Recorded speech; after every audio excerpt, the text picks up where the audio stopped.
Hello and welcome friends. So first of all, sorry, கொஞ்சம் personal health issue இருந்தனால videos நான் கண்டினியூட்டியா post பண்ண முடியல. ஸோ இனிமேல் வீடியோ கண்டினியூட்டியா வரும்னு நம்புறேன். தென் வந்து பார்த்தீங்கன்னா இப்போ கொஞ்சம் லாங் நியூ ஃபினான்ஷியல் இயர்ல 1/4/24 ஒரு நியூ ஃபினான்ஷியல் இயருக்கு நியூ அத்தியாயத்துக்குள்ள வந்திருக்கும். ஸோ இந்த வீடியோவில் என்ன பார்க்க போறோம்னா ஒரு கம்பெனி எப்படி கிரியேட் பண்றது பிளஸ் இந்த 1 நாள் நியூ ஃபினான்ஷியல் இயர்ல இருந்து அப்டேட் ஆகக்கூடிய ஒரு சில நியூ அமெண்ட்மெண்ட்ஸ் என்ன அப்படின்றத இந்த வீடியோல பார்க்க போறோம். ஸோ டைம் வேஸ்ட் பண்ண வேணாம், வாங்க வீடியோக்குள்ள போலாம்.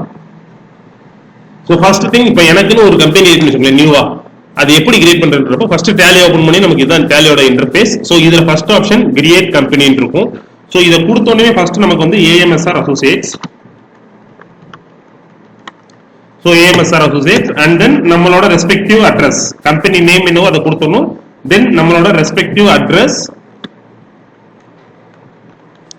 தென் அதுக்கு அடுத்து வந்து பாத்தீங்கன்னா நம்ம எந்த ஸ்டேட் அப்படின்றத நம்ம மென்ஷன் பண்ற மாதிரி இருக்கும். ஸோ தமிழ்நாடு. ஸோ தமிழ்நாடு நம்ம கொடுத்தோம்னாலே ஆட்டோமேட்டிக்கா கீழே கண்ட்ரி இந்தியான்னு இருக்கும். ஸோ நம்ம கன்சர்ன் ரன் ஆகிக்கிட்டு இருக்க பிளேஸோட ரெஸ்பெக்டிவ் பின்கோட் கொடுத்து முடிச்சுட்டு தென் வந்து பாத்தீங்கன்னா நம்மளோட மெயில் ஐடி ஆஃப்டர் தென் வந்து பாத்தீங்கன்னா நமக்கு என்னென்ன டீடைல்ஸ் தேவை அப்படின்றதெல்லாம் வந்து பாத்தீங்கன்னா நம்ம ஃபார்மை பார்த்தோம்னாலே நமக்கே புரியும்.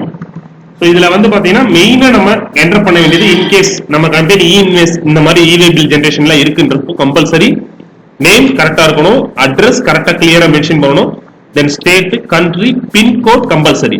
ஸோ கொடுத்துட்டு ஃபர்தரா நம்மளோட கான்டாக்ட் நம்பர்ஸ், மெயில் ஐடி எல்லாமே கொடுத்து முடிச்சோமே. ஸோ ஃபினான்ஷியல் இயர் ஆட்டோமேட்டிக்கா டேலி 1/4/24 சிஸ்டம் டேட்டா ஆனனால ஆட்டோமேட்டிக்கா ஃபினான்ஷியல் இயர் 1/4/24 டேலியை பிக் பண்ணிக்கும். ஸோ பிக் பண்ண உடனே வந்து பாத்தீங்கன்னா next option. So company save பண்றோம். சேவ் பண்ணி முடிச்சோடனே வந்து பாத்தீங்கன்னா நமக்கு என்ன ஆப்ஷன் வரும்னா நெக்ஸ்ட் ஜிஎஸ்டி பிளஸ் ஜிஎஸ்டி ரிலேட்டடான டிடிஎஃப்ஸா இருக்கட்டும், டிசிஎஸ் இருக்கட்டும், வேட்டா இருக்கட்டும். ஸோ நமக்கு என்னென்ன ஆப்ஷன்ஸ் தேவைன்ற ஆப்ஷன் கொண்டு வரும். ஸோ இந்த ஃபீச்சர்ஸ்ல வச்சு நமக்கு டிஃபால்ட்டா இருக்க ஆப்ஷன்ஸ் ஏன்னா இன்வென்ட்ரி மெயின்டைன் பண்ணுவோம், ட்ரேடர்ஸா இன்வென்ட்ரி மெயின்டைன் பண்ணுவோம், இல்ல சர்வீஸ் ரிலேட்டடா இருக்கவங்களுக்கு இன்வென்ட்ரி தேவை கிடையாது. ஸோ நம்மளோட ஆப்ஷன் எப்படியோ அதுக்கேற்ற மாதிரி நம்ம எனேபிள் பண்ணிக்கணும். ஸோ எனேபிள் பண்ணதுக்கு அப்புறமா வந்து பாத்தீங்கன்னா ஜிஎஸ்டி நம்பர் டீடைல்ஸ் கொடுக்க போற இடத்துல ரெஸ்பெக்டிவ் ஜிஎஸ்டி நம்பர் நம்ம கரெக்டா கொடுக்கணும்.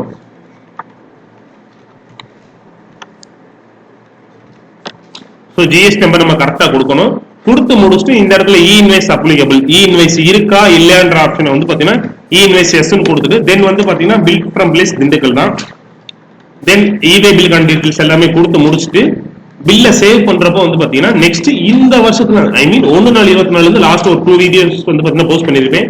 நியூவா இன்கம் டாக்ஸ் ரூல்ஸ்ல எம்எஸ்எம்இ ஆக்ட்ன்ற ஒரு விஷயத்தை கொண்டு வந்திருக்காங்க. ஸோ இதை பத்தி டெப்தா தெரிஞ்சோம்னா ப்ரீவியஸ் இருக்க 2 வீடியோவை பார்த்து தான் நீங்க தெளிவா புரிஞ்சுக்கிற மாதிரி இருக்கும்.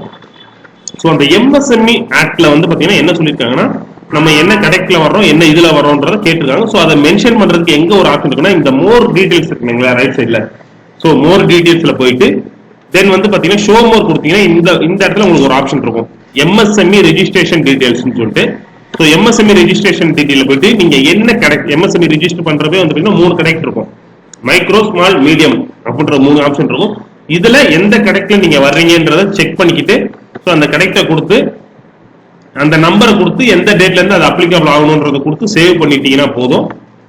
ஜஸ்ட் கம்பெனி கிரியேஷன் பேசிக்ஸா இதுதான். So first of all company create பண்றப்போ உங்களோட அட்ரஸ், பின்கோட், உங்களோட மெயில் ஐடியில இருந்து எல்லாமே கான்டாக்ட் டீடைல்ஸ் கரெக்டா கொடுத்துருங்க. தென் F11ல வந்து உங்க ஜிஎஸ்டி நம்பர் கொடுத்துட்டு தென் இ-வே பில் இமெயில்ஸ் வேணும்ன்றப்ப அந்த ஆப்ஷனை எனேபிள் பண்ற மாதிரி இருக்கும். எனேபிள் பண்ணிட்டு இது பேசிக்ஸா ஒரு கம்பெனி எப்படி கிரியேட் பண்றது தென் அதோட F11 ஃபீச்சர்ஸ் எப்படி ஃபில் பண்றதுன்றத காமிச்சிருக்கேன்.